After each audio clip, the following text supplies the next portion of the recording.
pessoal. Boa tarde, colegas. Esperar todo mundo, acho que já todo mundo entrou. Hoje nós temos mais uma edição do Outubro Rosa na Justiça Federal do Paraná.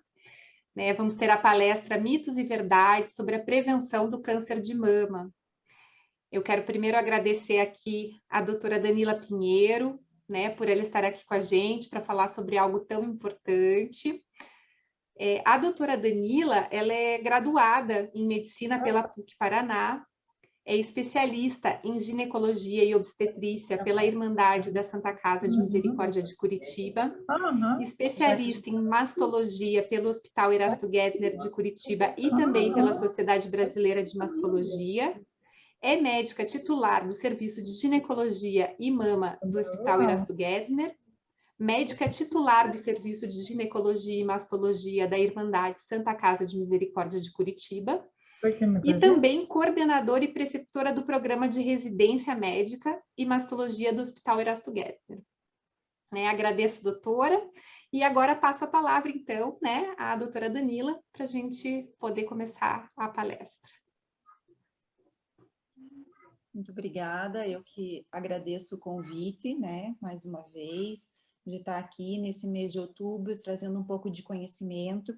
Eu vou falar principalmente da prevenção, do diagnóstico precoce, e aí a gente pode esclarecer várias dúvidas a respeito de muitos mitos que surgem que surgem com esse tema, tá? Então, eu quero que vocês fiquem à vontade, se alguém quiser interromper, sinta-se à vontade, senão a gente faz no final da apresentação uns esclarecimentos, tá bom?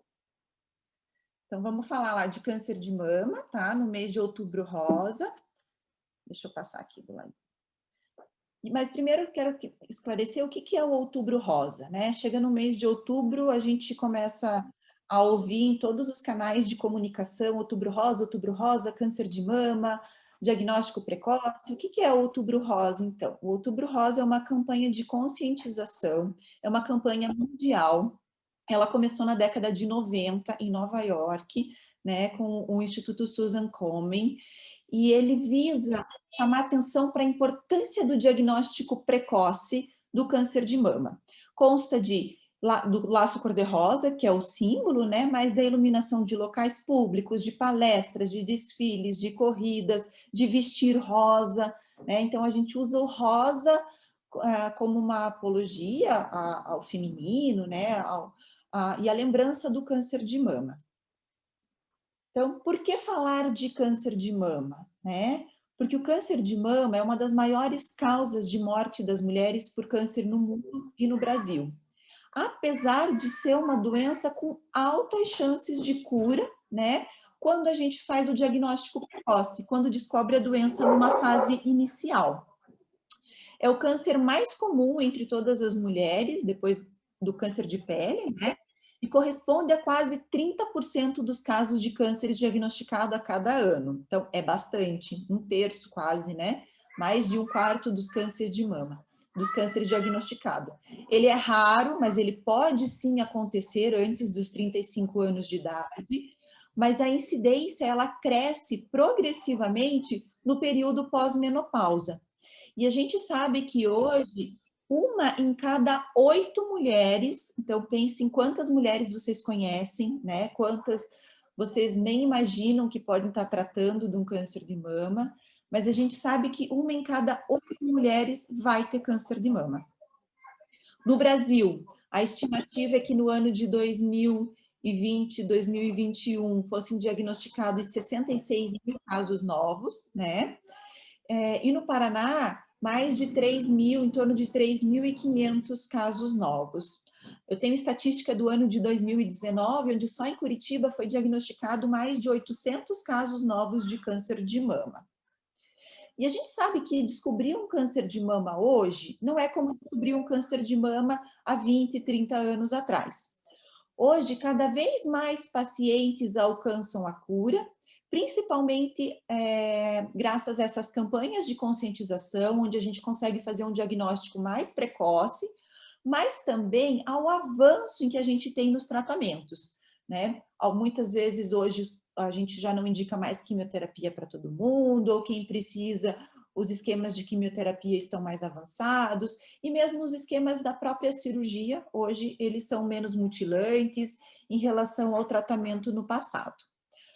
O mais importante é saber que se o câncer diagnosticado num estado inicial, quando ele ainda é pequenininho, quando a mulher não consegue sentir o nódulo, né, e quando ele é visto apenas nos exames de imagem, a chance de cura ela pode chegar a 95%.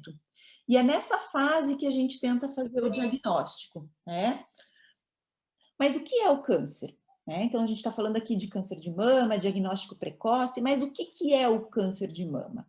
O câncer de mama é uma doença que ocorre devido à perda da capacidade das células mamárias de limitar e controlar o seu próprio crescimento. Ou seja, as células do nosso corpo, todas as nossas células, elas estão em constante renovação. Elas são células que vão envelhecendo, morrem, outras células novas surgem. E durante essa fase de divisão que as células têm, elas podem ter alguma transformação. Então, células que eram células normais, elas podem, nessa fase de divisão, ter ali alguma mutação que faz com que elas comecem a se multiplicar desordenadamente, né? E ela não tem mais aquele stop, ela não para de se multiplicar. E essa multiplicação desordenada, ela vai fazer surgir um nódulo, né? Ou mesmo esse nódulo pode ser já o tumor, e ter a capacidade de espalhar para outras partes do corpo também.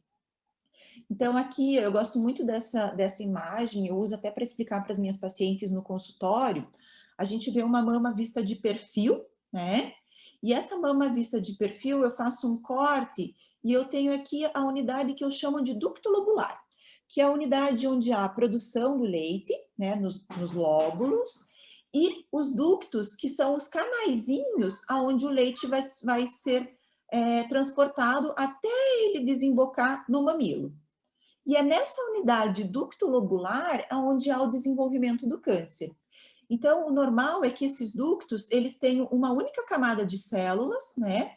E se essas células começam a crescer desordenadamente, começam a se multiplicar, elas podem, numa fase inicial, já ter alguma célula de tumor, alguma célula atípica, que é diferente, que ali deu origem. Essa célula pode evoluir para um câncer, mas inicialmente ele é localizado dentro desse ducto. Então, é uma doença que está localizada só na mama. Com o desenvolvimento da doença, ela pode sim sair da região desse ducto e espalhar e ir para outras partes da mama e daí ter a possibilidade de ir para outras partes do organismo. Então, se eu faço o diagnóstico numa fase inicial, onde a doença ela está só dentro do ducto mamário, ela está localizada na mama, eu vou ter uma chance de cura muito maior do que se a doença já está se espalhando, né? E diante disso, a gente tem o que chama de estadiamento. Estadiamento é em que fase a doença se encontra. E a gente divide aí didaticamente em 4 fases. Tendo o estágio inicial, o mais precoce, né, onde a doença está localizada só na mama, e o estágio 4, onde a doença já espalhou para outros órgãos. Então, quando eu tenho uma doença diagnosticada no estágio 1, o tratamento que essa paciente vai precisar, ele é muito menos agressivo, ele é muito menos mutilante e a chance de cura é muito maior. Ao passo que se eu tenho uma doença que já espalhou para outros órgãos, a chance de controlar essa doença ou mesmo de alcançar a cura, ela é muito menor. E quais são os fatores de risco para o desenvolvimento do câncer de mama, né? Então, aqui a gente tem hoje a propagação de muitas fake news e surgem muitos mitos do que pode e o que não pode causar o câncer, né? Hoje a gente sabe que a etiologia, que o que causa o câncer, ele não tem uma única causa, muitas vezes ele é desconhecida, mas a gente conhece muitos fatores de risco que podem aumentar a chance de surgir a doença. E esses fatores de riscos, eles podem ser genéticos, hormonais ou mesmo ambientais. É importante também saber que a presença do fator de risco, ela não pode ser vista como uma predição à doença, né? Então, ela não é preditiva do desenvolvimento do câncer de mama.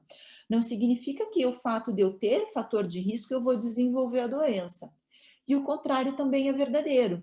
A ausência de fatores de risco, ela não pode levar a um relaxamento dos cuidados, porque muitas vezes pode, né? A gente às vezes não tem algum fator de risco conhecido, mas pode sim levar ao desenvolvimento de um tumor. Então, para que servem esses fatores de risco? Eles servem como um guia para a gente saber a idade de início dos exames de rastreamento, com que frequência eles têm que ser feitos, se precisa fazer algum tratamento profilático, preventivo, se a mulher precisa de algum aconselhamento genético, né? Então, a gente tem aqui os principais fatores de risco, eles podem ser endócrinos e hormonais, né?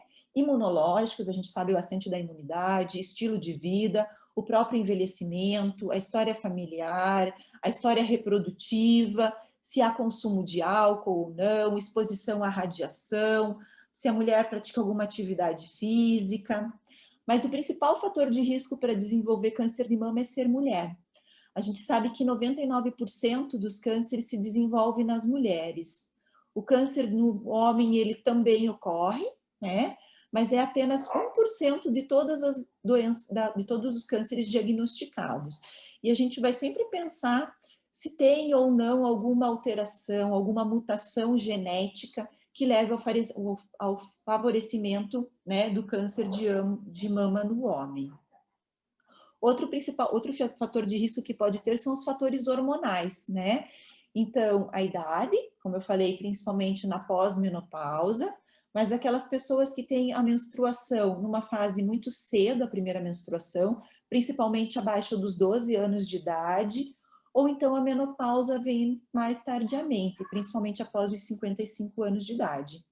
E o fato de ter algum histórico de câncer de mama na família, né? Então, aqui, como eu já falei, a menarca, né, que seria a primeira menstruação precoce, a menopausa tardia, a gestação, né, a primeira gestação após os 35 anos de idade, e a gente sabe hoje que a amamentação, ela tem fator de proteção no desenvolvimento do câncer de mama. Ainda em relação aos fatores hormonais, os contraceptivos hormonais, eles podem sim aumentar o risco de desenvolvimento de câncer de mama, mas ele é um aumento muito leve, e é durante a fase em que a mulher está fazendo o uso, né? Se ela suspende o uso do anticoncepcional, logo a chance dela desenvolver, ela se iguala a mulheres que não fizeram uso do anticoncepcional, né? Como eu falei, ele aumenta relativamente pouco a chance de desenvolver o câncer de mama, não há dados suficientes para a gente suspender o uso, se ela não tem nenhuma lesão de risco, né? E nem contraindicar o uso do anticoncepcional, pensando numa proteção de câncer de mama, porque os benefícios do uso do anticoncepcional, eles são diversos, né? Inclusive prevenção de outros tipos de cânceres, como câncer de ovário ou mesmo câncer de intestino. Já a reposição hormonal, a gente sabe que a reposição hormonal combinada, né, de estrogênio e progesterona, ou seja, aquelas mulheres que fazem reposição hormonal e que ainda têm útero, porque algumas mulheres acabam tendo que retirar o útero por algum motivo, e aí a reposição hormonal dela é com um único tipo de hormônio, mas as mulheres que têm útero e fazem reposição hormonal por um tempo prolongado, elas têm um risco aumentado, sim, de desenvolver o câncer de mama. Em relação aos fatores genéticos, principalmente as mutações nos genes BRCA1 e 2, né, que são as mais comuns, mesmo a mutação do gene BRCA1 e 2 sendo as mais comuns, elas são mutações raras. Apenas de 10, no máximo 15% de todos os cânceres de mama são decorrentes de mutações genéticas. Então, elas devem ser investigadas em mulheres jovens que desenvolvem o câncer de mama, ou mulheres que têm uma história familiar muito importante. A gente sabe que uma mutação num desses genes, por exemplo, o BRCA1, a chance de desenvolver câncer de mama até os 70 anos de idade, ela pode chegar até 80%. E mesmo mulheres que não têm mutação genética, mas que têm uma história familiar muito importante, ou seja, a tia teve, a avó teve, uma prima teve também, né? A gente sabe que elas têm um risco um pouco maior em relação a quem não tem história familiar também. Eu falei anteriormente principalmente dos genes BRCA1, mas existem outros genes que aumentam o risco de desenvolver câncer de mama, e eles são mais raros, mas eles nos chamam a atenção quando há uma história familiar muito rica. E aí eles devem ser investigados também. Que outros fatores de risco eu tenho? Então, a obesidade é um dos principais fatores de risco, né? A gente sabe que a obesidade ela está muito relacionada a estilo de vida também. Então, há uma dieta rica em gordura, ao sedentarismo, né? E só o sobrepeso em si, ele pode aumentar o risco por ter um aumento na taxa de conversão dos hormônios, né? Então, uma mulher que hoje ela está com sobrepeso, a gente sabe que ela tem uma produção hormonal maior do que uma mulher que está com o seu peso controlado. O fato de ter tido câncer na infância, principalmente na parede torácica, onde há necessidade de fazer alguma radioterapia de parede torácica, também aumenta o risco de desenvolver câncer de mama. O consumo excessivo de álcool, né? O tabagismo e a dieta rica em gordura. Sabendo dos fatores de risco, o que eu posso fazer para cuidar, né, da saúde das mamas? Então, a recomendação é o autoexame, né? O autoexame é o exame que a mulher faz nela mesma. O exame clínico, que é o exame que o profissional de saúde realiza. E os exames de imagem, sendo deles o principal a mamografia. Então, o exame clínico é feito pelo profissional de saúde e a frequência dele ela pode ser anual ou a cada 6 meses, dependendo dos fatores de risco e se há alguma alteração nesse exame ou não. Ele consta da inspeção estática, quando a mulher está parada, né? A inspeção dinâmica, é quando ela faz um movimento com os braços, a palpação e a expressão do mamilo.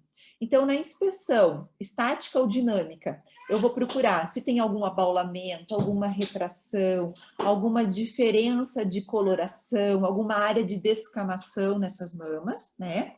Na palpação, eu vou fazer a palpação não só das mamas, mas também da região das axilas, da fossa que a gente chama fossa supraclavicular, né? Que é o ossinho aqui da clavícula, em cima e embaixo dele, procurando alguma nodulação, algum linfonodo aumentado. E a expressão é apertar para ver se sai algum líquido, alguma secreção dos mamilos. O autoexame ele deve ser feito por todas as mulheres a partir dos 20 anos de idade, mensalmente, né? E o melhor período para fazer o autoexame é evitar o período pré-menstrual, onde a mama está bastante dolorosa, às vezes pode ter alguma alteração própria do estímulo hormonal. Então, a gente evita o período pré-menstrual e dá preferência, né, para logo depois que desce a menstruação. Então, como que eu sei quando que eu tenho que fazer? A gente conta o primeiro dia da menstruação, o dia que desce o sangue vermelho vivo, não aquela sujeirinha, né, não aquela borra de café. Então, desceu o vermelho vivo é o primeiro dia da menstruação. O ideal ali é do 5º até o 12º dia, é um bom período para examinar as mamas, que é quando as taxas hormonais elas estão mais baixas, né? Para as mulheres que não menstruam, a orientação é estabelecer um dia fixo do mês, pode ser, por exemplo, todo dia 1º do mês, né? Todo dia 15, ou escolhe a data do seu aniversário, né? É importante saber que o autoexame, ele não tem impacto na diminuição da mortalidade. Geralmente, as lesões que são descobertas no exame físico, no autoexame, são lesões que já estão numa fase mais avançada. O que diminui mortalidade é descobrir alguma alteração na mama antes da gente perceber ela no exame físico, né? Mas o autoexame, não por causa disso, ele não deixa de ter importância. Ele é muito importante para a mulher conhecer o próprio corpo e ser capaz de detectar quando tem alguma alteração. E que sinais que a gente tem que se atentar, né, que podem ser indicativo de alguma lesão, do mesmo um câncer, ou que a mulher precisa procurar alguma avaliação especializada, né? Então, a mudança no formato ou no tamanho das mamas, se há presença de alguma área mais vermelha, se tem coceira da pele, ou mesmo na região do mamilo, se há saída de secreção pelo mamilo, se tem algum inchaço ou não na axila, se a mulher percebe algum nódulo ou alguma alteração diferente na pele da mama, se há mudança na textura da pele, se há inversão ou então mudança de posição no formato do mamilo, né? se a ter dor constante nas mamas ou na axila. Então, aqui eu trouxe algumas ilustrações, desculpe, algumas imagens, elas são chocantes mesmo, mas é para vocês não esquecerem, tá? Então, na primeira, eu consigo ver que tem saída de um líquido de um dos mamilos, né? Então, de uma papila só. Ele está saindo por um único ducto, e se a gente vê aqui, ele lembra, né? Um aspecto meio sanguinolento, meio coagulado, meio escuro. Então, quando que chama atenção? Quando ele é unilateral, de um lado só, de uma das mamas só, uniductal, as mulheres que amamentaram sabem que a gente tem desembocadura de vários ductos ali, né? Parece um chuveirinho se a gente apertar durante a amamentação, mas se eu tenho saída de líquido de apenas um ducto, é um motivo de procurar fazer uma investigação. Se ele tem um aspecto transparente, como se fosse água, né? Ou então se ele é sanguinolento. Na foto do lado, se vocês observarem bem, eu tenho uma mama que ela tem um formato diferente do outro, mas isso só não é motivo de alarme, porque as mamas elas podem sim ser diferentes, né? Agora, se a sua mama ela sempre foi de um jeitinho e de repente há uma mudança, tem que prestar atenção. Ela tem, se a gente olhar bem aqui, uma das mamas ela tem uma região mais marcada pelo Chan, porque a pele naquela região ela está mais espessada, há uma retração da mamila, e se a gente observar bem, eu não sei se vocês conseguem ver isso só nessa foto, mas ela tem um aspecto mais rugoso, lembra uma casca de laranja, a pele dessa mama, né? E quando eu tenho uma alteração que lembra essa pele em casca de laranja, isso pode ser um tipo de tumor que a gente chama de inflamatório, né? Nas fotos de baixo, eu tenho um abaulamento, uma retração da mamila, do mamilo, uma mudança no formato da mama. Eu tenho uma outra onde parece que alguém foi ali por dentro e puxou a mama a uma retração, né? Ou mesmo um abaulamento. Ou eu posso não ter nada disso, né? No exame não ter nenhuma alteração, não ter nódulo, não sair líquido pelo mamilo, não ter retração, e eu detectar essas alterações apenas na mamografia, né?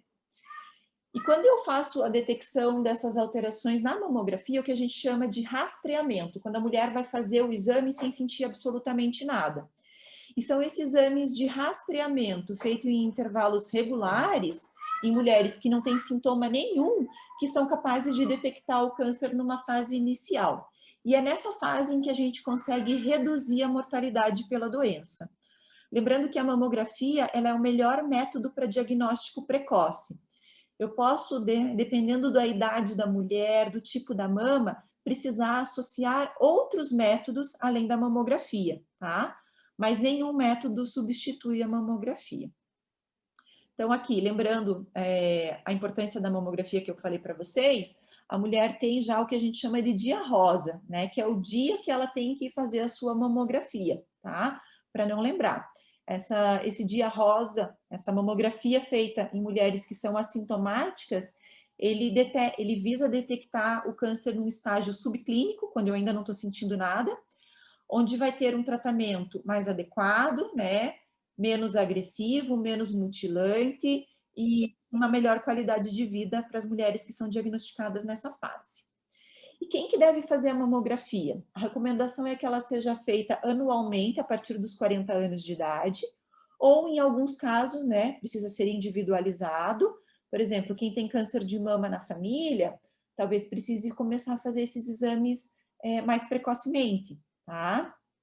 Em alguns casos também, dependendo, como eu já falei, do tipo da mama, da idade, pode ser que seja necessário acrescentar algum exame para complementar a mamografia.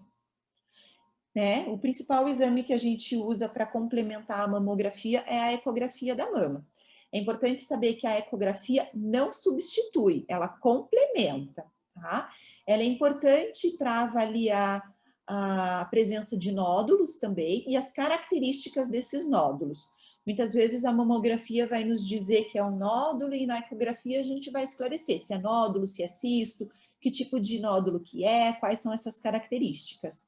A ecografia ela é importante também em mulheres jovens ou mulheres, né, de mais idade, mas que apresentam as mamas mais densas.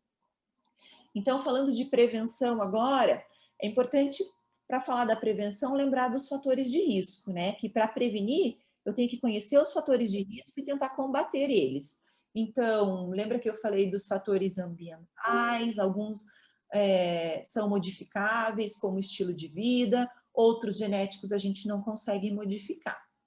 Então, a prevenção ela pode ser classificada em primária, né, que é tudo que pode ser feito para evitar o aparecimento do câncer. Secundária é, então, o diagnóstico precoce, ou as mulheres que já tiveram câncer, a prevenção de uma recidiva, quando a doença volta, né? E uma prevenção terciária é uma prevenção em que a gente tenta minimizar os impactos, né, de quem já tem a doença. Então, para prevenir, eu tenho que procurar adotar um estilo de vida saudável, né? A gente sabe hoje aí que até 15, 16% dos cânceres, eles são decorrentes do sedentarismo, né? E o sedentarismo, ele não causa só câncer, ele também causa morte por outros tipos de doença, tá? Lembrando aqui, na prevenção e no estilo de vida, evitar o tabagismo, o álcool em excesso, as dietas ricas em gorduras, né? E o sedentarismo. Então, procurar ter uma alimentação com pobre gordura animal, um pouco açúcar, né? Acrescentar pelo menos aí 5 porções ao dia de verduras, legumes e frutas, tá? Exercitar-se regularmente ajuda a diminuir o risco, né, de desenvolver a doença, ou mesmo quem já teve a doença, ajuda a diminuir o risco de uma recidiva, né? Ajuda a controlar o peso e também controla outras doenças crônicas. Quimioprevenção são medicamentos. A gente sabe que, em alguns casos selecionados, é possível fazer medicações que diminuem o risco de desenvolver um câncer, principalmente quem já teve alguma lesão que não é câncer, mas é o que a gente chama de lesão precursora, né? Uma lesão que, se não fosse tratada numa fase inicial, poderia sim virar um tumor no futuro, né? E falando de prevenção para as pacientes que apresentam mutações genéticas, como o caso da Angelina Jolie, né? As cirurgias redutoras de risco, né? Lembrando que elas são indicadas preferencialmente para quem é portadora dessa mutação, porque são cirurgias em que tem um risco muito grande de complicações, né? Muitas vezes os resultados estéticos não são satisfatórios, não é uma cirurgia plástica, tá? Essas cirurgias, elas podem, então, diminuir sim o risco da mulher desenvolver um câncer, mas elas podem também aumentar o risco de ter perda da areola e do mamilo, né, ter complicações. A mulher, ela pode perder a sensibilidade das mamas. Então, é uma cirurgia que tem que ser muito bem discutida, tá? E aqui eu deixo aberto, né, para quem tiver algum comentário, para quem tiver alguma dúvida, para a gente bater um papo agora, tá? Acho que já temos umas perguntas aqui, doutora. A gente Ótimo, vamos recebeu uma lá. pergunta da Michele, a primeira aqui. Quem amamenta pode fazer o autoexame? Sim, é mais difícil, tá? Quem está amamentando, porque durante a amamentação, a mama ela tem muitas modificações que são fisiológicas próprias do período, né? Então, se você vai fazer o autoexame, se você está amamentando, a minha dica é esgotar bem as mamas antes, tá? E na amamentação, existem outras questões que a mulher ela pode desenvolver muitos cistos que são próprios da amamentação, né? Às vezes entupiu algum ducto, ficou um leite parado, ou mesmo teve algum surgimento de algum cisto simples por causa da influência hormonal. Então, é uma mama mais difícil de avaliar. Ela pode sim fazer o autoexame, mas eu indicaria que fosse examinada por um profissional de saúde, né? Porque vão surgir várias dúvidas no exame dela. Se ela não tiver esse conhecimento do próprio corpo, ela vai achar que tudo que apareceu ali é tumor e muitas vezes são só alterações próprias do período em que está da amamentação. Mas diante de uma alteração, né, ela fez o autoexame ou apareceu alguma coisinha que está incomodando e aquilo não se resolve, ela tem que procurar, sim, um especialista, porque apesar de ser muito raro, existem cânceres que são diagnosticados no período da amamentação, tá? Não sei se eu esclareci. Michele, responda depois ali para a gente se a dúvida foi Isso, por esclarecida. favor. Aqui temos também, ó, a Graziele, ela perguntou, na ultrassonografia, tá? Indicando um nódulo BIRADS 3, aparentemente benigno, repetido 6 meses depois, câncer de mama com comprometimento de linfonodo.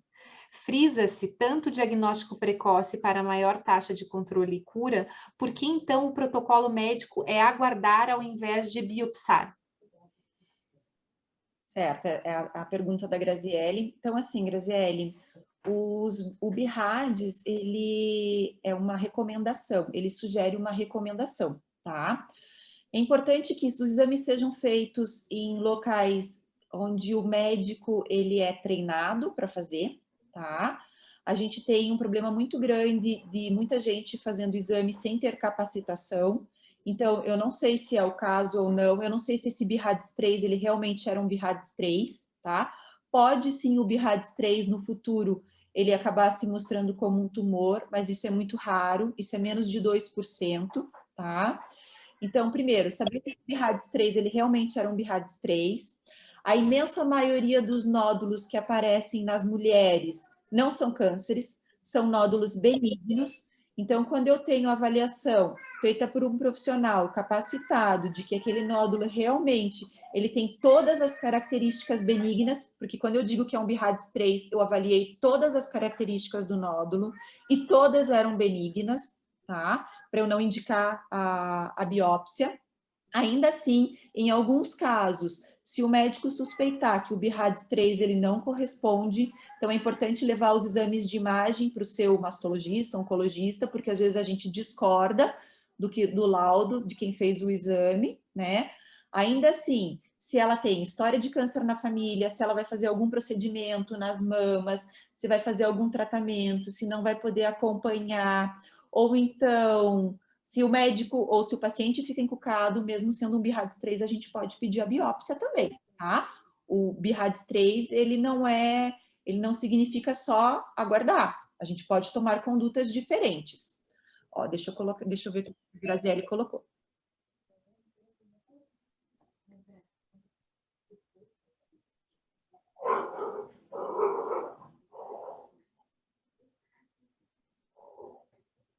Entendi, Graziele. Então, assim, realmente, né, pelo que você descreve ali, mamografia, ultrassom, ressonância, talvez estivesse dentro desses 2%, né? Existem alguns tipos de tumores, eu não sei se era o seu ou não, que são os carcinomas medulares, os carcinomas mucinosos, que são que geralmente acabam mimetizando um nódulo benigno, né?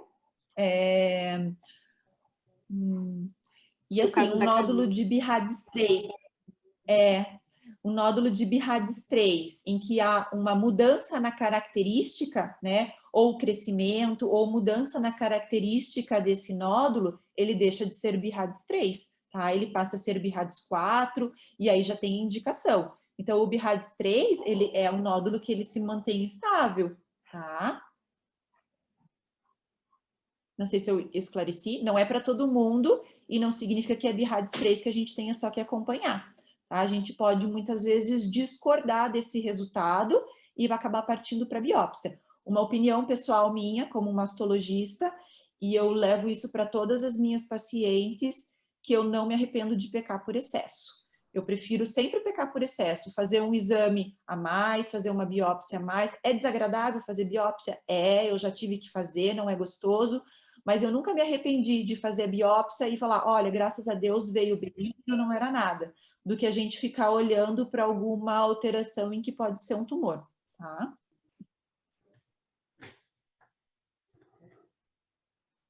Certo. Aqui, ó. Fernanda, a ausência de menstruação pode ser um indicativo? Indicativo de quê, Fernanda? Desculpa, eu não entendi a sua pergunta. Do câncer. Do câncer de mama? Não.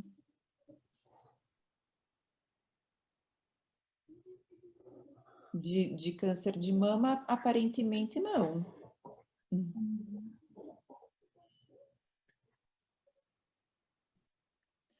Aqui, exames genéticos são recomendados como forma de prevenção?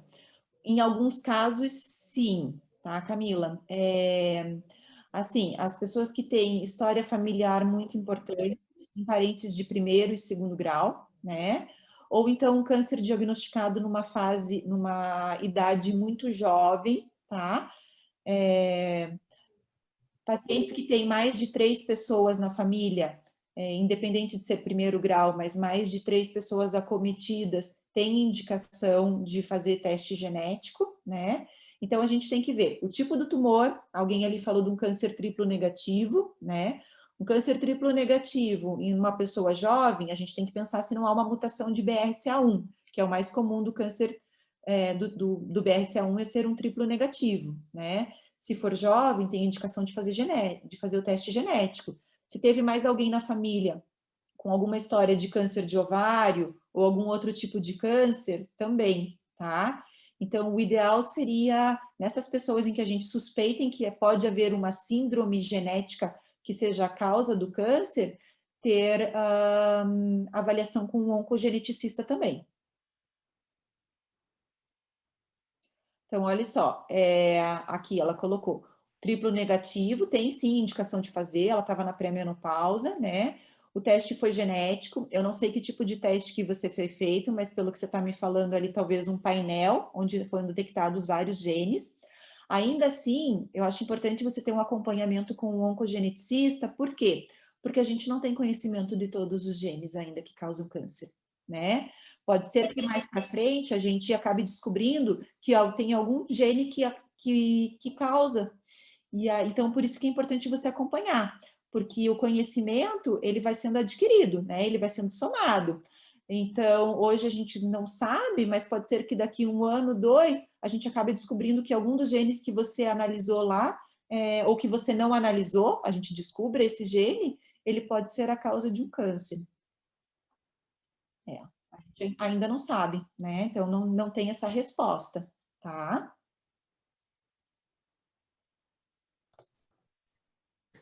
Certo. Mais alguma pergunta, pessoal?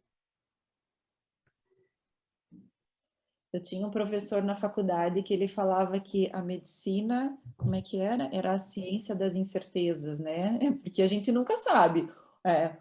Hoje, o que é uma verdade hoje, pode ser que amanhã não seja, né? Então, a minha sugestão é que mantenha um acompanhamento com um oncogeneticista também, né? Porque pode ser que mais para frente a gente descubra, tá? Perfeito.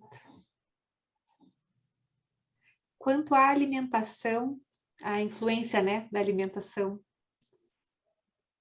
Sim, uma dieta rica em gordura. E aqui eu vou falar junto, a dieta rica em gordura, tá? Uma dieta rica em açúcar, porque ele causa um processo inflamatório no nosso organismo, e o excesso de açúcar ele vai se transformar em gordura no nosso corpo também, tá?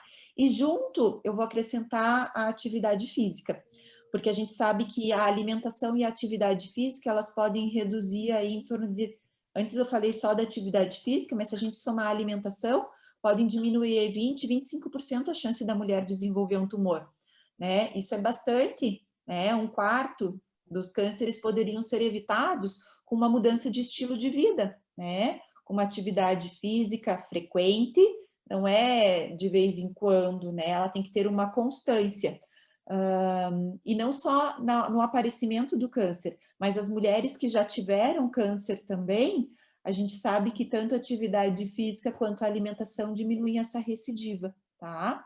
Então, isso influencia, se a gente associar os dois, 20, 25%, tá? O consumo de leite estaria relacionado na dieta gordurosa, né? A gente sabe que o leite também, ele tem açúcar, gordura, mas ele em si não dá para responsabilizar só ele, né? O problema é que hoje em dia a gente não sabe o que a gente está consumindo, né? Porque os alimentos, eles são tão processados e ultraprocessados que a gente realmente não sabe o quanto de química que tem ali ou não, né, Camila? Até por isso, acho que hoje muitos alimentos vêm ali só 2 ingredientes, 3 ingredientes, justamente para diminuir essa parte dessa química mesmo, né? essa ingestão química. Exatamente, porque tem que ter conservante disso, daquilo, então a gente infelizmente não sabe o que a gente consome, né? Uhum.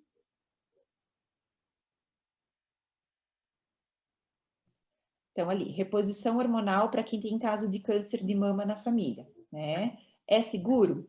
A reposição hormonal, ela é indicada, tem o que a gente chama de janela de oportunidade, né? Que é um período certo para você iniciar a reposição hormonal, que é nesse período em que essa janela de oportunidade é quando a mulher vai ter os benefícios da reposição.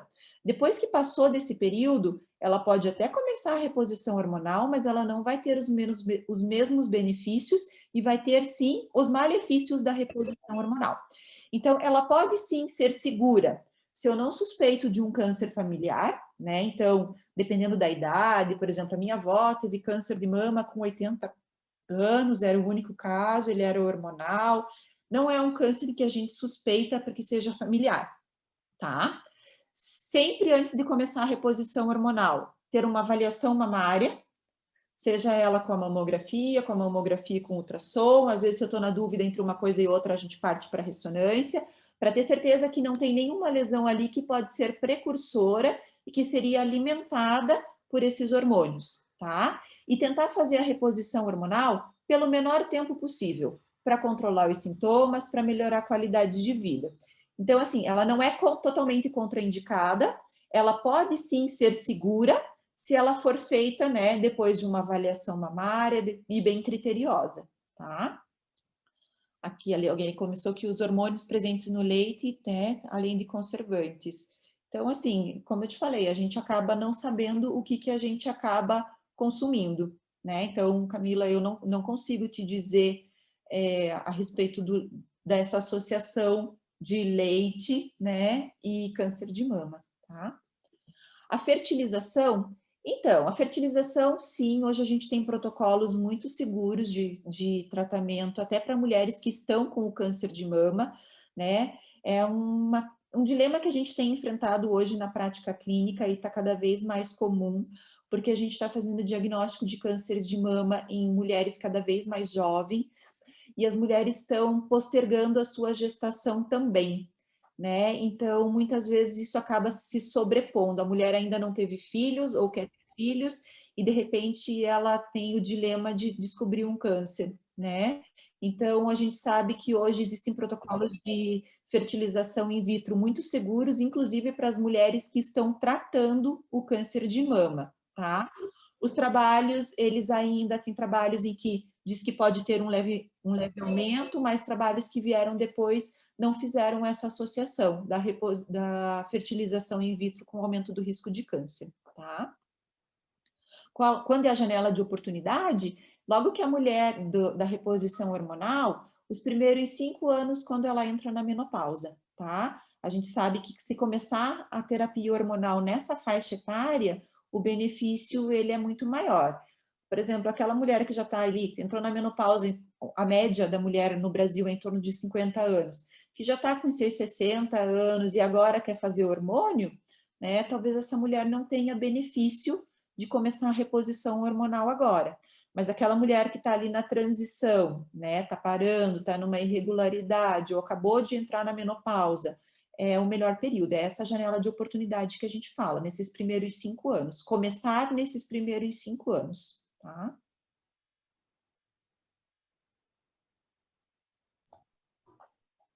Perfeito.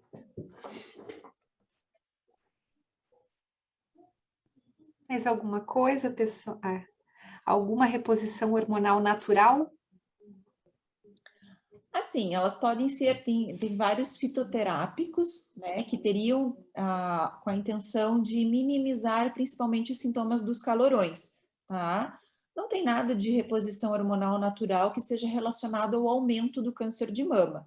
Então, se a mulher está se sentindo bem, ela pode fazer, tá? Existem alguns fitoterápicos e isso, a avaliação de resposta, ela tem que ser individualizada, né? Cada mulher responde de uma maneira à medicação. Então, o ideal é o ginecologista começar com a medicação e aí deixar 1, 2, 3 meses e depois fazer uma avaliação, ver se está tendo alguma resposta. Mas a reposição hormonal natural não, né? Sem ser hormônios que a gente produz, né, sem ser o estrogênio, a progesterona, elas não têm nenhuma relação com o aumento do risco. Soja, né, as pessoas muitas vezes falam de soja, então não tem nada dizendo que isso vai aumentar, tá bom? Legal. Mais alguma coisa? Será, pessoal? Mais dúvidas?